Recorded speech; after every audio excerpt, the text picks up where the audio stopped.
What happened to VEVO? It seems like just yesterday, every single musician had VEVO in their YouTube channel name, VEVO in the bottom left of their videos, and there were even YouTubers putting VEVO on their diss tracks because it made them look more official. But this has left people with a few questions like, what even is VEVO? I always assumed it was a company or like a copyright. You know how I think it's Lyrical Lemonade. It does a similar thing when they produce music videos. That's always been my assumption. Why was their name on every single YouTube video? And whatever happened to it? Well, it turns out that VEVO was a big scheme cooked up by the music industry that eventually failed. So to understand that, we gotta go back to VEVO's inception. VEVO was created back in 2008 when the music industry was recovering from quite a few problems. See, back in the day, music videos used to be aired on TV, on platforms like MTV, NBC, and more. This way, the producers and artists could get money directly from the networks and their advertisers. But then the internet came in and disrupted everything. CDs and records were being replaced. LimeWire, baby. LimeWire,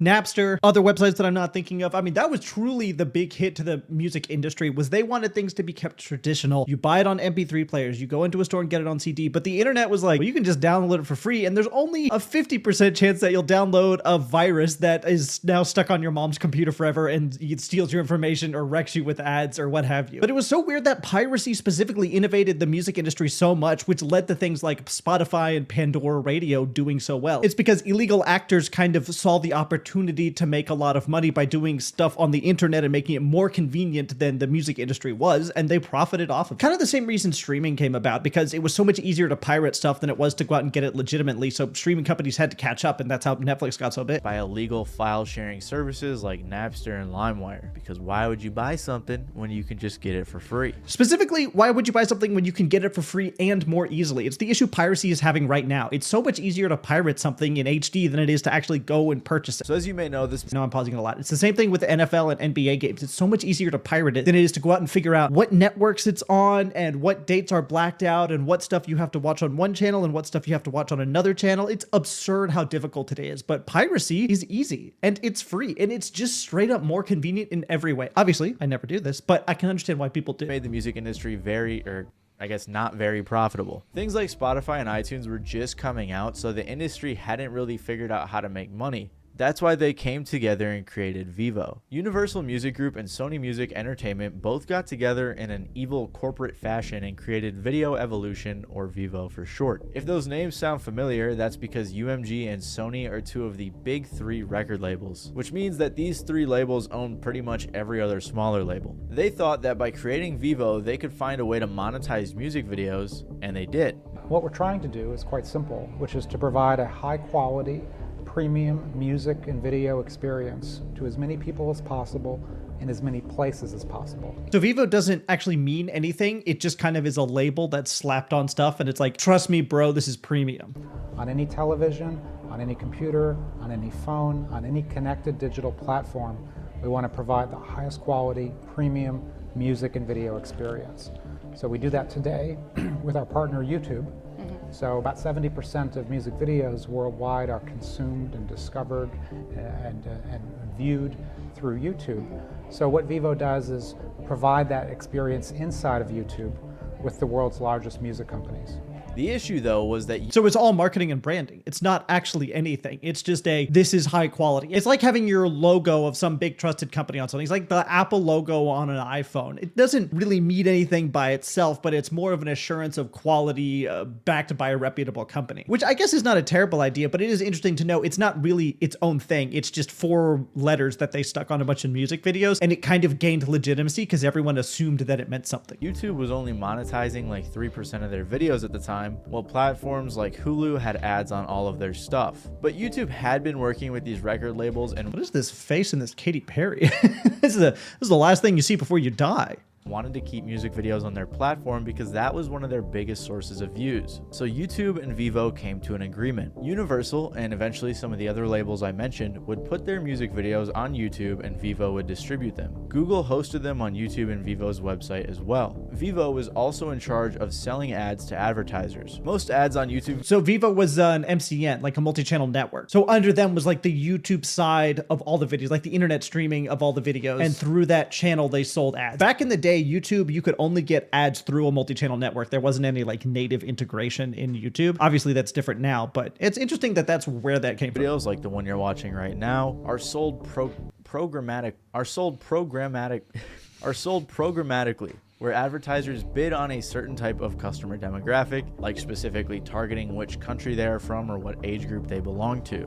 This is very common, I'm sure most of you understand that, but VEVO instead would sell specific slots to advertisers, which makes a bit more sense because you can imagine that appearing in front of a Drake video is likely going to get you more attention than throwing your ad on a Matty Balls video, for example. It's kind of like how advertisers kill to be in the Super Bowl. I'm sure they've had quite a few bidding wars over Taylor Swift's music videos, not because they're good, but because she gets a lot of views. Also, on long videos like interviews and things like that, they can sell slots for ads during the video as well. This way, VEVO is able to make quite a bit more money from YouTube ads than your everyday YouTuber. So with all of that sorted out, VEVO got like $300 million in investment money, and they were preparing to launch. They acquired some other labels as distribution partners, furthering the music video monopoly, and then they were ready to launch. VEVO launched on December 8th of 2009 with 30,000 videos on their website from huge artists like Eminem, Lil Wayne, Michael Jackson, Lady Gaga, Kesha, Miley Cyrus, and many more. The website actually crashed on launch and in the first month got over 35 million views. Is VEVO website still active? Is it just YouTube but for music videos? Oh, look at that! 22 billion views per month. Do they still get that amount? So it still seems to be active. Video maintains the largest network of music channels on YouTube with a global distribution through the number of partners. So it seems like they are still active and maybe still have their native ad integration thing. Post Malone. Does it just take me to his YouTube channel? Okay, so is VEVO just, yeah, there's like VEVO at the end here, and this is from 2 years ago. I wonder if VEVO still just kind of operates behind the scenes. Like if I just type in VEVO, like they're less upfront about it. It seems like they have plenty of influence,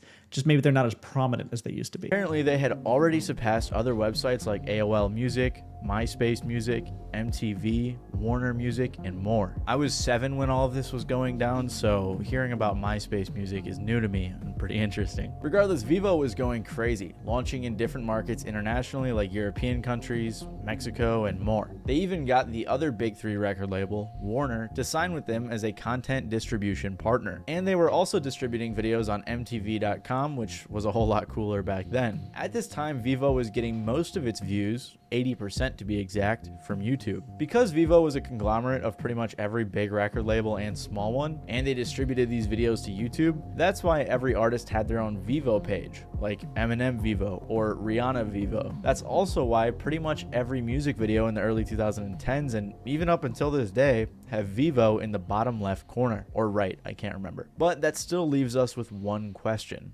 What happened to VEVO, and why did I say they failed earlier? Well, they had a problem. VEVO wasn't making that much money as an actual company.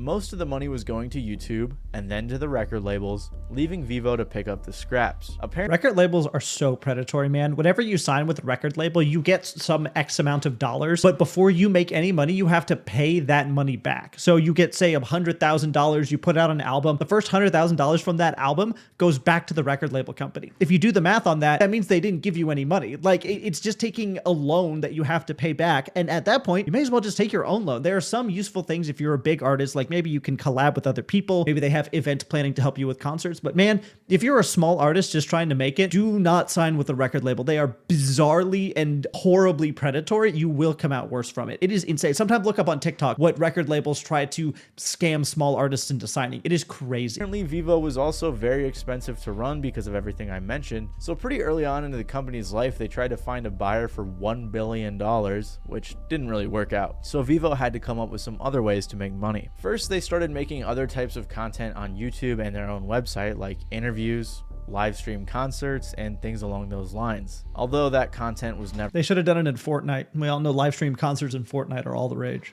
Super successful. Then they released an app to watch music videos on your phone, and when it first launched, it was actually very successful. By early 2011, they were bigger than Facebook and right behind YouTube for video viewed content. By the end of 2011, VEVO was getting over 3.7 billion views a month. They had over 13 million downloads of their app, and they had made over 150 $150, and they had made over $150 million in revenue. But like I said, most of this money was going to YouTube and the labels, not to VEVO. And because they didn't want to rely so much on YouTube, they tried to diversify. They created something called VEVO TV that was supposed to be like Hulu, and they were also on apps like Roku, Apple TV, and more. It sounds like it's just supposed to be an MTV rival. It seems like maybe they were not particularly interested in keeping up with the times. If they had been their own separate company, there may have been something that worked out there. But yeah, YouTube takes a 50% cut, and then presumably the labels take 50 or 60% of that. So really you're left with like 20% of it going into your books in the first place. But then of course you have to pay all of your employees, and music videos are really expensive to make. So I can see why they weren't making money, but it's wild to me that they didn't try and get more creative and sell like more specific ad integrations. Like artists put products in music videos all the time for money. It's weird that VEVO didn't lean into the brand marketing aspect of it. Likely that they were eventually plotting to become something like Hulu for music videos, where they wanted people to pay a monthly subscription to watch these music videos. And so we think there's that one of the important things, and you hear this throughout the industry, that the move towards subscription, a more premium product, that's something we're very interested in and very much, working towards. Who would pay for watching music videos on an app like a Hulu TV type thing when you can watch them on YouTube for free? I get that it would be like ad free, but YouTube doesn't put ads midway through music videos, obviously, because that would ruin the experience. That's just crazy to think that people would pay for access to music videos. If they had created like their own Pandora or Spotify where you subscribe and you get unlimited access to music, but also you get unlimited access to music videos, I think that probably would have worked. But the assumption that people are going to like turn on their TV and then just watch music videos that they're paying $10.99 a month for seems kind of crazy to me. That's a subscription service, or does the whole thing go behind a paywall? Do I have to pay to watch Katy No, Perry? we believe in a dual revenue stream. This was a rumor for a while, but after consumers have had music videos for free for so long, it's very unlikely that would have ever happened. Regardless, for a while, like I just said, their diversification was working, but it didn't last long, because in 2018, everything came crashing down for VEVO. VEVO had a few controversies that really hurt the company, and I'm not talking about the time some executives were ironically caught watching pirated content, or when they were trying to work with Facebook to get people's info for targeted videos. The main issue they had was in 2018, when they found themselves in the crosshairs of some hackers from the group Armine. First, the hackers got into VEVO's servers and released 3 terabytes of their documents and videos. Then they got hacked again. This time, 2 hackers named Karoy SH and ProSox got into VEVO's YouTube channel. When they got in, they deleted Despacito, which was the most viewed VEVO video on YouTube, and they also renamed a ton of the videos as well, changed some thumbnails, and apparently this was some sort of pro-Palestine protest. I'm not sure how much these hacks really affected VEVO, but it seems like everything started crumbling after this happened. They may have harmed VEVO a little bit, but I mean, what? Every big company ever gets hacked seemingly on the daily. You can always find a leak where all of your information has been leaked, and it happens all of the time. I don't think VEVO getting hacked would be like any worse than anyone else getting hacked. And to be clear, essentially everyone has been hacked. CEO stepped down, a bunch of important executives left, and they had to lay off dozens of employees. At the same time, VEVO was really struggling to compete with YouTube. It seemed like them putting their content on other websites or making their own website was a way to distance themselves from YouTube, so that way they didn't have to pay all of their revenue to YouTube. But that clearly didn't work, as YouTube is still the #1 site when it comes to watching music videos. Why did they not pivot into becoming a production company? Like, they are the go-to production company for getting your YouTube videos made. Like, again, Lyrical Lemonade does it quite successfully. It's weird that they didn't take that route and then use that to get into like the VEVO Top 100 and the VEVO Country Charts and the VEVO Hot Singles, like a Billboard type thing where you go all in on music. There were definitely revenues that they could have taken having to do with the music industry, because like the music industry is bigger than ever. You have Taylor Swift going on the most profitable tour of all time, earning $1.3 billion.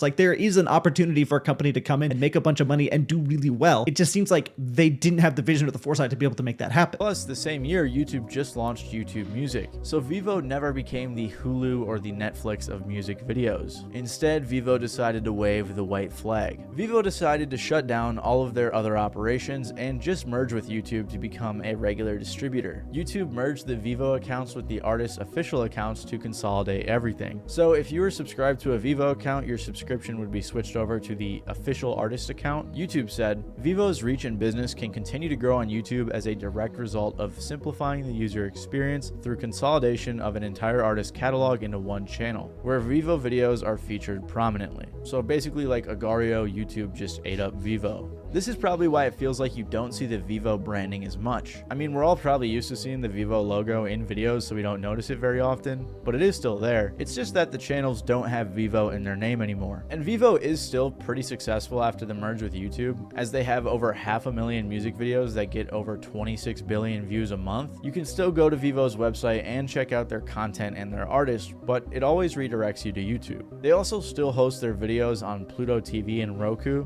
but let's be honest, no one's going there to watch music videos. Like Medium.com said, without assassinating YouTube, there really wasn't enough room for both of them to coexist. The consumer isn't ever going to go to a second location for the same product they can get at the first. So just because it looks like they aren't there, VEVO is still there operating in the shadows. However, their plans to take over the internet as the go-to music video service failed. Like Jordan Fraser said, VEVO isn't dead, it has regressed to the bottom of the video screen. They could have been the go-to music video service from the production distribution side, it seems. It just feels like they tried to do too much too fast and it all failed. They tried to be the next YouTube or some kind of revolutionized modern version of MTV, and then that failed because obviously that wasn't going to work. They refused to get with the times, but they could have been working with the labels on creating music videos, distributing them, getting brand integrations, helping with marketing is huge, doing interviews, top songs lists, etc., etc. Like there's a lot of money to be made in the music industry as a whole, even if you're not doing the actual posting of the videos on the internet. There's so much more they could have been doing, and it's weird that they just decided not to. It exists today as branding you'll continue to see on most music videos. It also exists as a reminder that the entire music industry is run by only a few people in expensive suits. If you like this video, you may like my video about some of the worst marketing attempts in the music industry, as many of these VEVO era artists came up with some really dumb ways to promote their music. So make sure to click the video on screen. Well, that was What Happened to VEVO by Matty Balls. Thanks for watching.